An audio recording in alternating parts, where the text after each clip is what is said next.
David went to Nob, to Ahimelech the priest. Ahimelech trembled when he met him, and asked, "Why are you alone? Why is no one with you?" David answered Ahimelech the priest, "The king sent me on a mission and said to me, 'No one is to know anything about the mission I am sending you on. As for my men, I have told them to meet me at a certain place. Now then, what do you have on hand? Give me 5 loaves of bread, or whatever you can find.'" But the priest answered David, "I don't have any ordinary bread on hand, however, there is some consecrated bread here, provided the men have kept themselves from women." David replied, "Indeed women have been kept from us, as usual whenever I set out. The men's bodies are holy even on missions that are not holy. How much more so today?" So the priest gave him the consecrated bread, since there was no bread there except the bread of the presence that had been removed from before the Lord and replaced by hot bread on the day it was taken away. Now one of Saul's servants was there that day, detained before the Lord. He was Doeg the Edomite, Saul's chief shepherd. David asked Ahimelech, "Don't you have a spear or a sword here?" "I haven't brought my sword or any other weapon, because the king's mission was urgent." The priest replied, "The sword of Goliath the Philistine, whom you killed in the valley of Elah, is here. It is wrapped in a cloth behind the ephod. If you want it, take it. There is no sword here but that one." David said, "There is none like it, give it to me." That day David fled from Saul and went to Achish king of Gath. But the servants of Achish said to him, "Isn't this David, the king of the land? Isn't he the one they sing about in their dances, 'Saul has slain his thousands, and David his tens of thousands'?" David took these words to heart and was very much afraid of Achish king of Gath. So he pretended to be insane in their presence, and while he was in their hands he acted like a madman, making marks on the doors of the gate and letting saliva run down his beard. Achish said to his servants, "Look at the man. He is insane. Why bring him to me? Am I so short of madmen that you have to bring this fellow here to carry on like this in front of me? Must this man come into my house?" David left Gath and escaped to the cave of Adullam. When his brothers and his father's household heard about it, they went down to him there. All those who were in distress or in debt or discontented gathered around him, and he became their commander. About 400 men were with him. From there David went to Mizpah in Moab and said to the king of Moab, "Would you let my father and mother come and stay with you until I learn what God will do for me?" So he left them with the king of Moab, and they stayed with him as long as David was in the stronghold. But the prophet Gad said to David, "Do not stay in the stronghold. Go into the land of Judah." So David left and went to the forest of Hereth. Now Saul heard that David and his men had been discovered. And Saul was seated, spear in hand, under the tamarisk tree on the hill at Gibeah, with all his officials standing at his side. He said to them, "Listen, men of Benjamin. Will the son of Jesse give all of you fields and vineyards? Will he make all of you commanders of thousands and commanders of hundreds? Is that why you have all conspired against me? No one tells me when my son makes a covenant with the son of Jesse. None of you is concerned about me or tells me that my son has incited my servant to lie in wait for me, as he does today." But Doeg the Edomite, who was standing with Saul's officials, said, "I saw the son of Jesse come to Ahimelech son of Ahitub at Nob. Ahimelech inquired of the Lord for him, he also gave him provisions and the sword of Goliath the Philistine." Then the king sent for the priest Ahimelech son of Ahitub and all the men of his family, who were the priests at Nob, and they all came to the king. Saul said, "Listen now, son of Ahitub." "Yes, my lord," he answered. Saul said to him, "Why have you conspired against me, you and the son of Jesse, giving him bread and a sword and inquiring of God for him, so that he has rebelled against me and lies in wait for me, as he does today?" Ahimelech answered the king, "Who of all your servants is as loyal as David, the king's son-in-law, captain of your bodyguard and highly respected in your household? Was that day the first time I inquired of God for him? Of course not. Let not the king accuse your servant or any of his father's family, for your servant knows nothing at all about this whole affair. But the king said, You will surely die, Ahimelech, you and your whole family. Then the king ordered the guards at his side, Turn and kill the priest of the Lord, because they too have sided with David. They knew he was fleeing, yet they did not tell me. But the king's officials were unwilling to raise a hand to strike the priests of the Lord. The king then ordered Doeg, You turn and strike down the priests. So Doeg the Edomite turned and struck them down. That day he killed 85 men who wore the linen ephod. He also put to the sword Nob, the town of the priests, with its men and women, its children and infants, and its cattle, donkeys and sheep. But one son of Ahimelech son of Ahitub, named Abiathar, escaped and fled to join David. He told David that Saul had killed the priests of the Lord. Then David said to Abiathar, That day, when Doeg the Edomite was there, I knew he would be sure to tell Saul. I am responsible for the death of your whole family. Stay with me, don't be afraid. The man who wants to kill you is trying to kill me too. You will be safe with me. When David was told, Look, the Philistines are fighting against Keilah and are looting the threshing floors, he inquired of the Lord, saying, Shall I go and attack these Philistines? The Lord answered him, Go, attack the Philistines and save Keilah. But David's men said to him, Here in Judah we are afraid. How much more, then, if we go to Keilah against the Philistine forces? Once again David inquired of the Lord, and the Lord answered him, Go down to Keilah, for I am going to give the Philistines into your hand. So David and his men went to Keilah, fought the Philistines and carried off their livestock. He inflicted heavy losses on the Philistines and saved the people of Keilah. Now Abiathar son of Ahimelech had brought the ephod down with him when he fled to David at Keilah. Saul was told that David had gone to Keilah, and he said, God has delivered him into my hands, for David has imprisoned himself by entering a town with gates and bars. And Saul called up all his forces for battle, to go down to Keilah to besiege David and his men. When David learned that Saul was plotting against him, he said to Abiathar the priest, Bring the ephod. David said, Lord, God of Israel, your servant has heard definitely that Saul plans to come to Keilah and destroy the town on account of me. Will the citizens of Keilah surrender me to him? Will Saul come down, as your servant has heard? Lord, God of Israel, tell your servant. And the Lord said, He will. Again David asked, Will the citizens of Keilah surrender me and my men to Saul? And the Lord said, They will. So David and his men, about 600 in number, left Keilah and kept moving from place to place. When Saul was told that David had escaped from Keilah, he did not go there. David stayed in the wilderness strongholds and in the hills of the desert of Ziph. Day after day Saul searched for him, but God did not give David into his hands. While David was at Horesh in the desert of Ziph, he learned that Saul had come out to take his life. And Saul's son Jonathan went to David at Horesh and helped him find strength in God. Don't be afraid, he said. My father Saul will not lay a hand on you. You will be king over Israel, and I will be second to you. Even my father Saul knows this. The two of them made a covenant before the Lord. Then Jonathan went home, but David remained at Horesh. The Ziphites went up to Saul at Gibeah and said, Is not David hiding among us in the strongholds at Horesh, on the hill of Hakilah, south of Jeshimon? Now, your majesty, come down whenever it pleases you to do so, and we will be responsible for giving him into your hands. Saul replied, The Lord bless you for your concern for me. Go and get more information. Find out where David usually goes and who has seen him there. They tell me he is very crafty. Find out about all the hiding places he uses and come back to me with definite information. Then I will go with you. If he is in the area, I will track him down among all the clans of Judah.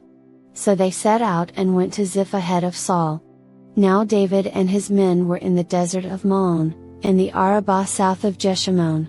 Saul and his men began the search, and when David was told about it, he went down to the rock and stayed in the desert of Maon.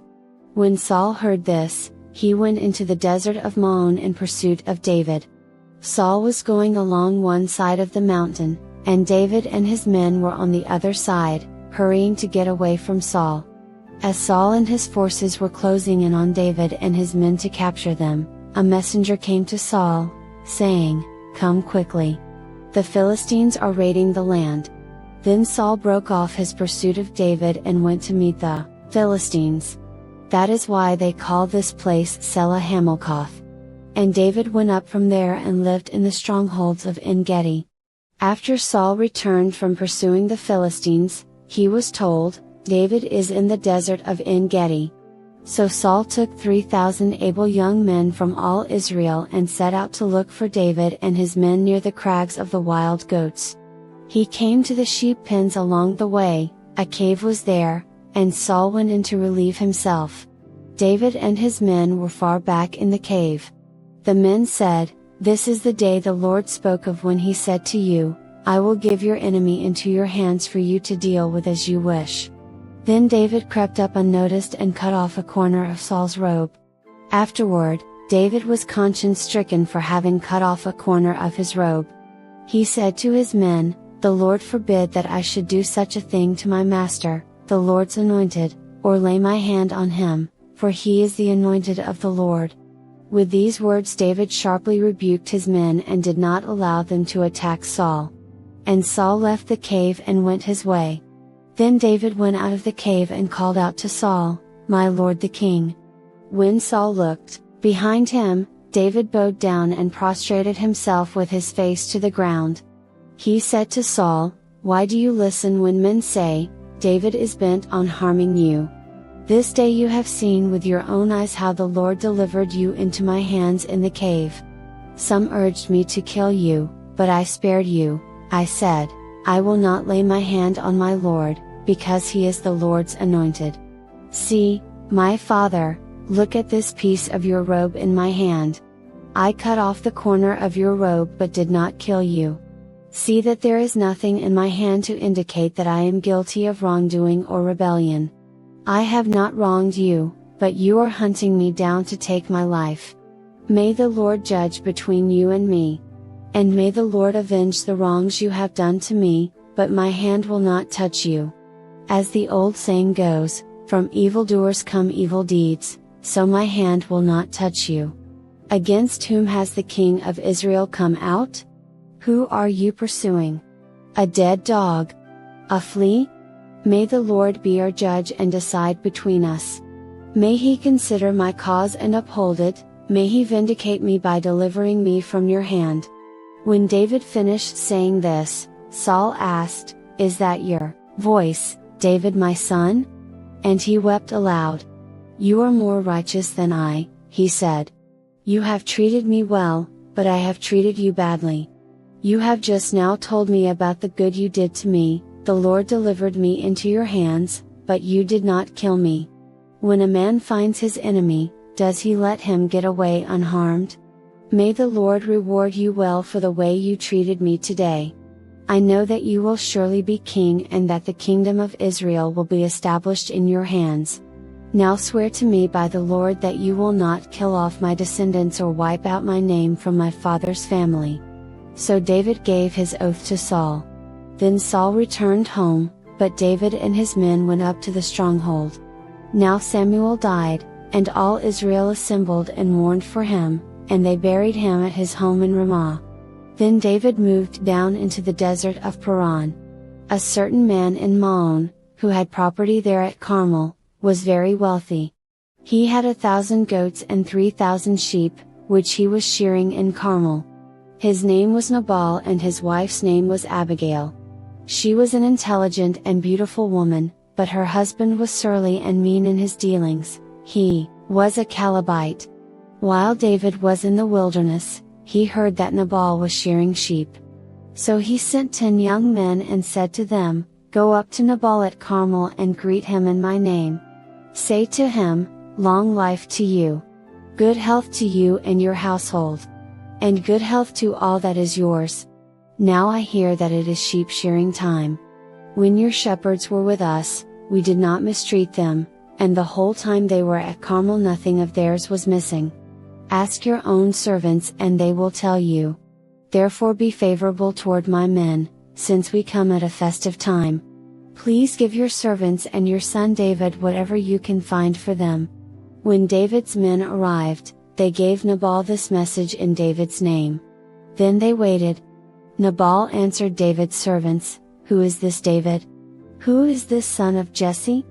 Many servants are breaking away from their masters these days. Why should I take my bread and water, and the meat I have slaughtered for my shearers, and give it to men coming from who knows where?" David's men turned around and went back. When they arrived, they reported every word. David said to his men, "Each of you strap on your sword." So they did, and David strapped his on as well. About 400 men went up with David, while 200 stayed with the supplies. One of the servants told Abigail, Nabal's wife, "David sent messengers from the wilderness to give our master his greetings, but he hurled insults at them. Yet these men were very good to us. They did not mistreat us, and the whole time we were out in the fields near them nothing was missing. Night and day they were a wall around us the whole time we were herding our sheep near them. Now think it over and see what you can do, because disaster is hanging over our master and his whole household. He is such a wicked man that no one can talk to him." Abigail acted quickly. She took 200 loaves of bread, 2 skins of wine, 5 dressed sheep, 5 seahs of roasted grain, 100 cakes of raisins and 200 cakes of pressed figs, and loaded them on donkeys. Then she told her servants, "Go on ahead, I'll follow you." But she did not tell her husband Nabal. As she came riding her donkey into a mountain ravine, there were David and his men descending toward her, and she met them. David had just said, "It's been useless, all my watching over this fellow's property in the wilderness so that nothing of his was missing. He has paid me back evil for good. May God deal with David, be it ever so severely, if by morning I leave alive one male of all who belong to him." When Abigail saw David, she quickly got off her donkey and bowed down before David with her face to the ground. She fell at his feet and said, "Pardon your servant, my lord, and let me speak to you. Hear what your servant has to say. Please pay no attention, my lord, to that wicked man Nabal. He is just like his name means fool, and folly goes with him. And as for me, your servant, I did not see the men my lord sent. And now, my lord, as surely as the Lord your God lives and as you live, since the Lord has kept you from bloodshed and from avenging yourself with your own hands, may your enemies and all who are intent on harming my lord be like Nabal.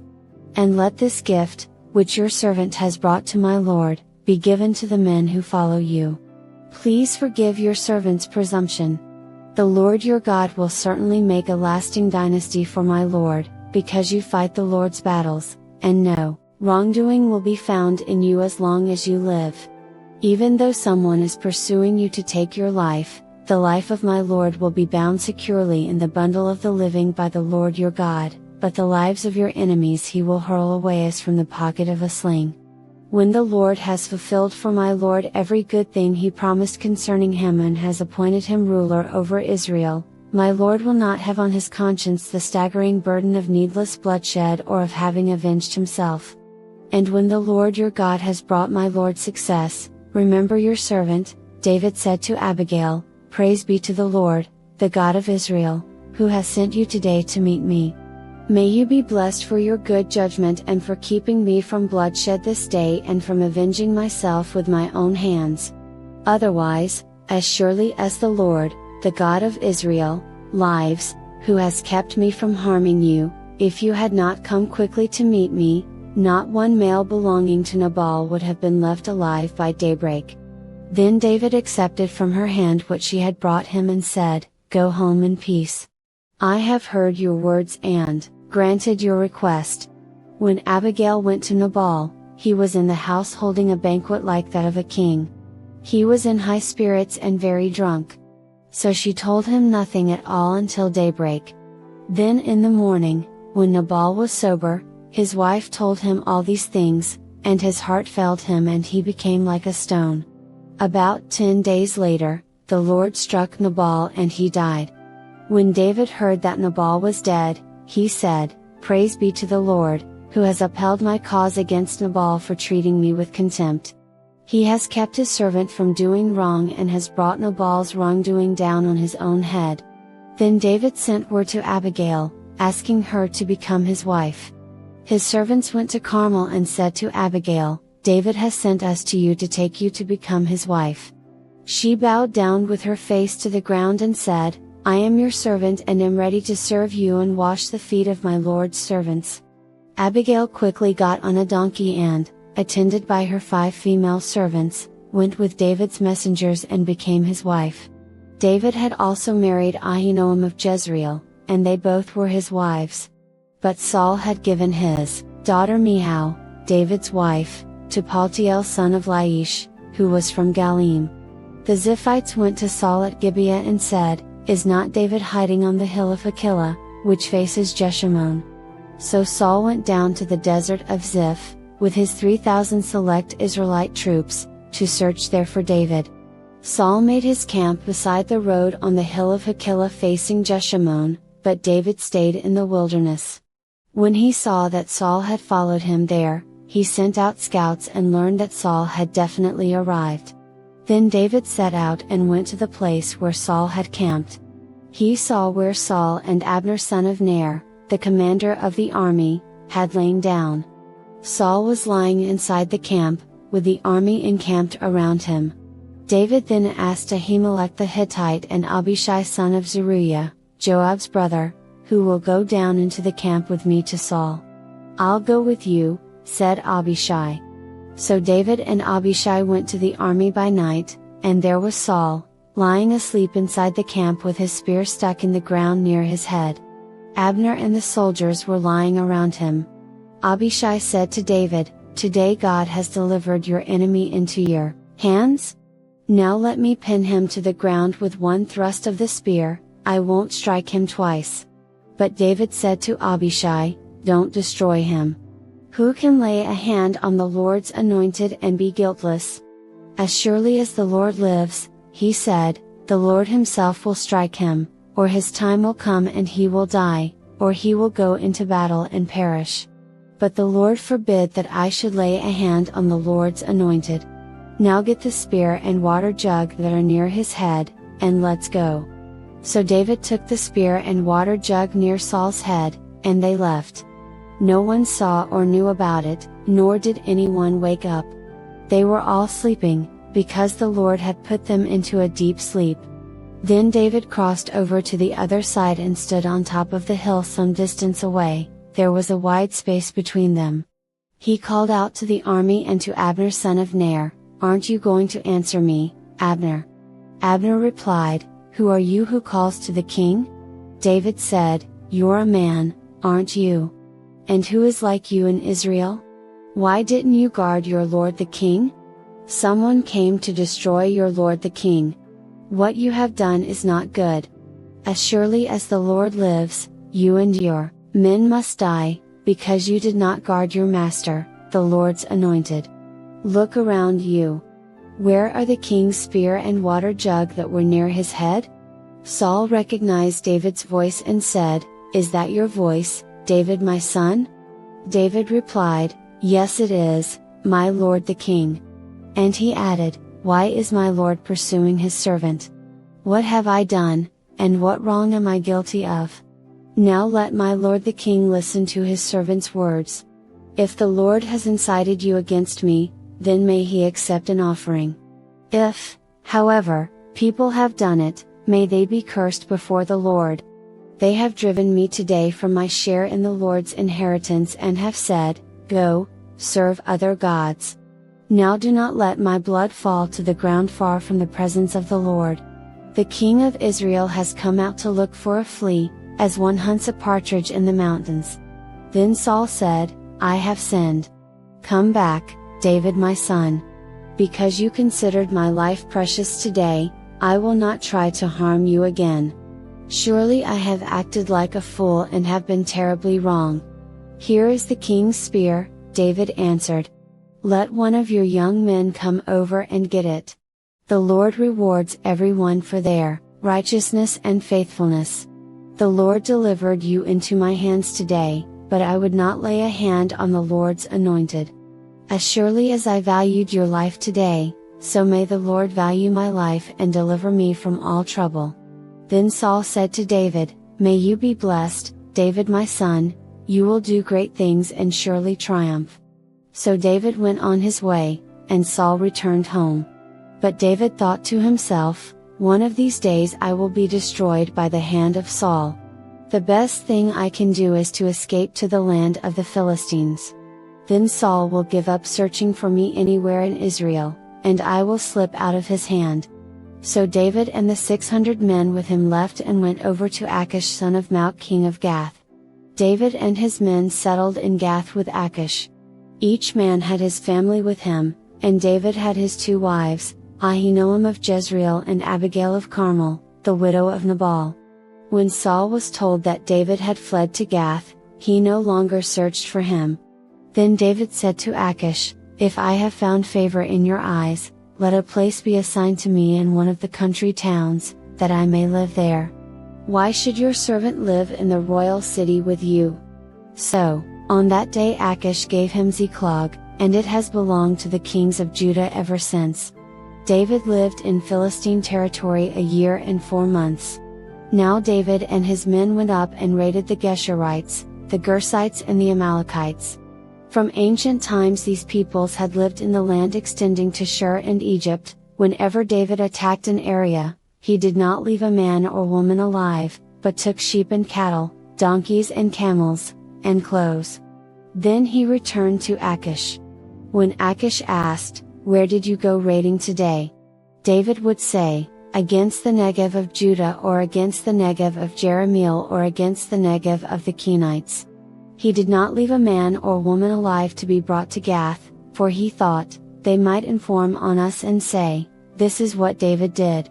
And such was his practice as long as he lived in Philistine territory.